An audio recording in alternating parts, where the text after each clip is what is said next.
बेटा ये सारी डेकोरेशन मैंने तेरे लिए करवाई है, अब शर्मा क्यों रहा है? केक काटना। अरे काट ना बेटा। Happy birthday to you, happy birthday. माँ ये क्या कर रही हो? एक मामूली से चौकीदार का बर्थडे बना रही हो और इसके लिए इतनी डेकोरेशन करवा रखी है। हद होती है माँ हर चीज़ की, क्यों पैसे खर्च कर रही हो इस पे? सही कह रहा है भाई, ये मामूली सा सिक्योरिटी गार्ड है, इसकी ड्यूटी है ना गेट के बाहर है और आप इसे केक खिला रही हो। माँ अच्छे से जानता है ऐसे लोगों को। आज ये घर में पहुंच गया है, कल को तिजोरी तक पहुंच जाएगा, फिर क्या कर लोगी आप? अरे ये कहीं तिजोरी तक नहीं जाएगा, इससे ईमानदार तो यहाँ कोई हो ही नहीं सकता। तभी तो मैं इसका जन्मदिन सेलिब्रेट कर रही हूँ। मेरा तो मन करता है ना इसके लिए मैं हर साल ऐसी डेकोरेशन करवाऊँ और ऐसे इसका बर्थडे सेलिब्रेशन करूँ। इस बार तो मैं इसके लिए गिफ्ट लाना भूल गई, अगली बार से तो मैं इसके लिए अच्छे अच्छे गिफ्ट लाया करूंगी। क्या इसे गिफ्ट दोगे आप? गिफ्ट? इस 2 करोड़ के सिक्योरिटी गार्ड को गिफ्ट दोगी आप? माँ दिमाग ठीक है आपका? हाँ तो क्या हुआ, तुम दोनों गिफ्ट लाने की बात कर रहे हो? अरे मेरा तो मन करता है ऐसे ईमानदार बंदे के लिए ना पूरी प्रॉपर्टी नाम कर दो उसके। अरे क्या हो गया माँ, हम सगे बच्चे हैं, खून का रिश्ता है हमारा, और इस मामूली से सिक्योरिटी गार्ड को प्रॉपर्टी दे रहे हो? अरे ये तो बाहर का है, दिमाग ठीक है आपका या नहीं? अरे माँ ये कुछ भी करती हो तुम, तुम्हारा बुढ़ापे में दिमाग सटक गया है क्या? अबे तू निकले यहाँ से। ये कहीं नहीं जाएगा। बेटा रुक, तुझे कहीं भी जाने की जरूरत नहीं है। तू अपना मूड मत खराब कर, तू अपना जन्मदिन मना। ये सारी डेकोरेशन मैंने तेरे लिए करवाई है बेटा। देखिए आपका बड़प्पन है कि आपने मेरा जन्मदिन मनाने के लिए इतना खर्चा किया, लेकिन आपके परिवार में फूट डालकर मैं अपना जन्मदिन मनाऊं, ये मुझसे नहीं हो पाएगा। ये आपके बच्चे हैं, आपको इनका मुझसे ज़्यादा ख्याल होना चाहिए। मैं क्या हूँ, एक मामूली से सिक्योरिटी गार्ड। ठीक है आप दयालु हैं, आप मेरी कद्र करती हैं, मैं इसका पूरा सम्मान करता हूँ, लेकिन इनको ठेस पहुँचाकर मैं जन्मदिन मनाऊं, ये मुझसे नहीं हो पाएगा। बेटा इनसे ज्यादा जरूरी तेरा जन्मदिन मनाना है, तभी तो मैं कह रही हूँ तू केक कट कर। मामूली से सिक्योरिटी गार्ड को पता है कि प्रॉपर्टी किसे मिलना चाहिए, लेकिन आपको समझ नहीं आ रहा। अरे बुद्धि मारी गई है क्या आपकी? औलाद के लिए ना माँ बाप पता नहीं क्या क्या करते हैं, और एक हमारी माँ है जो हम दोनों को प्रॉपर्टी ना देते हुए इस मामूली से सिक्योरिटी गार्ड को प्रॉपर्टी दे रही है।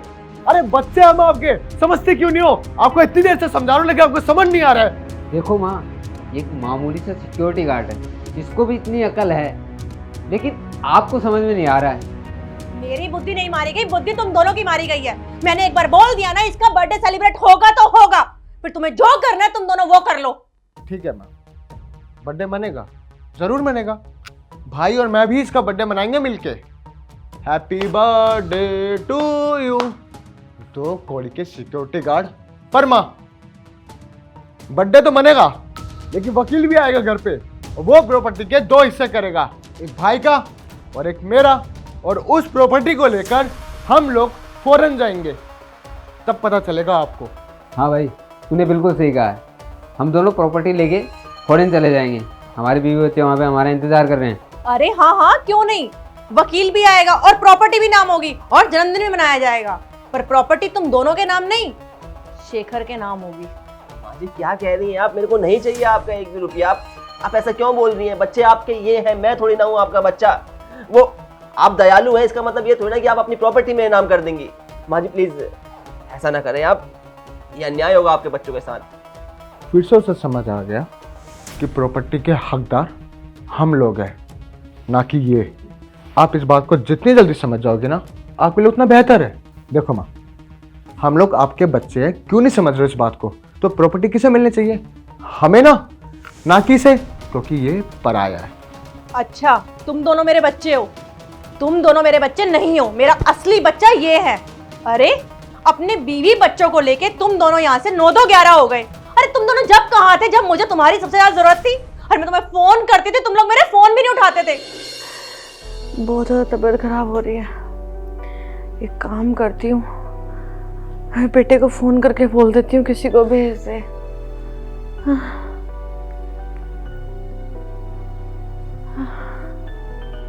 अरे यार ये माँ को क्या हो गया, ये फिर से फ़ोन कर रही है। एक काम करता हूँ, इनको ब्लॉक लिस्ट में डाल देता हूँ।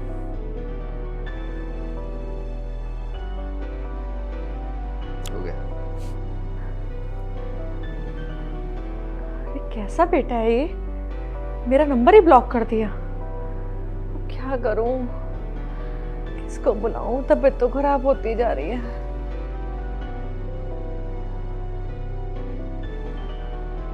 एक काम करती हूँ, सुमित बेटे को फोन कर लेती हूँ। हाँ,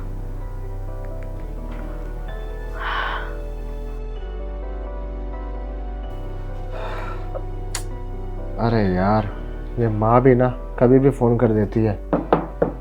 काम के बीच में फ़ोन कर रही है खामखाई।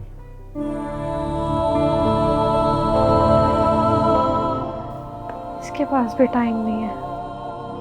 एक काम करूँगा, आज से फ़ोन ही नहीं उठाऊंगा। बुढ़ापे में मेरी औलाद किसी काम की नहीं है।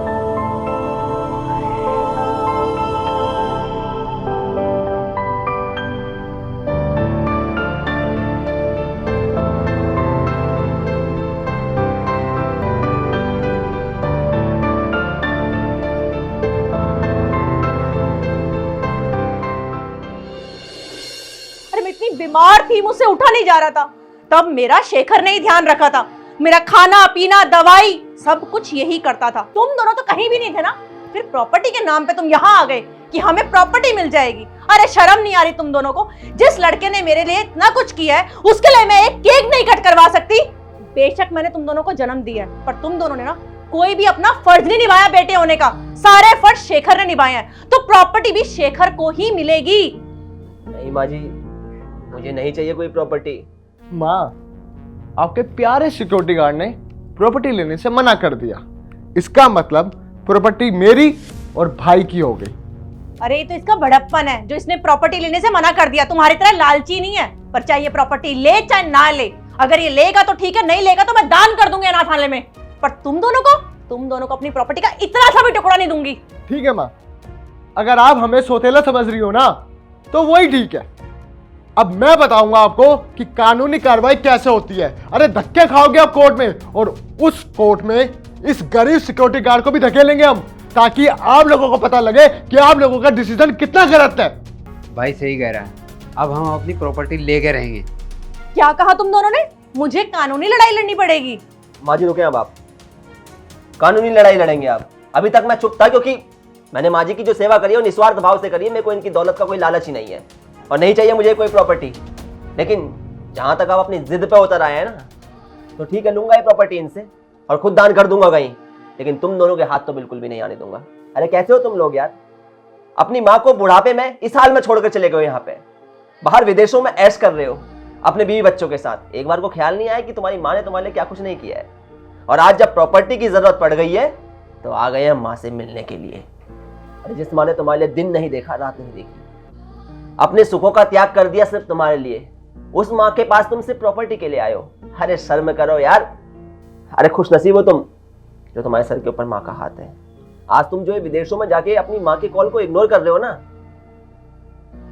एक दिन ऐसा भी आएगा जब तरस जाओगे उस कॉल के आने के लिए, और तब तक बहुत देर हो चुकी होगी, समझे? इसलिए वक्त से पहले समझ जाओ तो अच्छा है, क्योंकि माँ के चरणों की धूल के आगे ये करोड़ों अरबों की प्रॉपर्टी कुछ भी नहीं है। क्योंकि जिसके सर के ऊपर माँ का हाथ होता है ना, जिसके सर के ऊपर माँ का आशीर्वाद होता है, वो प्रॉपर्टी तो चुटकियों में जुटा लेता है, समझे तुम लोग? बाकी लूंगा अब मैं प्रॉपर्टी, और मैं भी देखता हूँ कि कौन रोकेगा मुझे। अब कृपया करके तुम दोनों यहाँ से जाओ, और शेखर बेटा तू अपना केक कट कर बेटा। माँ, गलती हो गई हमसे, हमें माफ़ कर दो। हम प्रॉपर्टी के चक्कर में अंधे हो गए थे। अपनी ऐशो आराम में हमें आपका दर्द नहीं दिखा। सॉरी। अब आपको कभी ना शिकायत का मौका नहीं देंगे हम। हमें समझ आ गया है। माँ, हमें माफ़ कर दीजिए। हमें सब समझ में आ गया है कि इस दुनिया में माँ से बढ़ के कोई दौलत नहीं होती है। ठीक है, माफी तो मिल जाएगी, पर प्रॉपर्टी नहीं। अब सोच लो कि तुम दोनों को क्या करना है। ठीक है माँ, आपको जैसा ठीक लगे आप वैसा कीजिए। आपकी खुशी में भी हमारी खुशी है।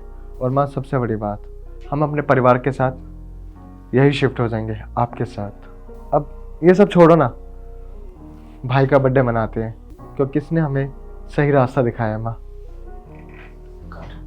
चलिए माँ, अब भाई का बर्थडे बनाते हैं। शेखर बेटा happy birthday to you, happy birthday to you, happy birthday to you.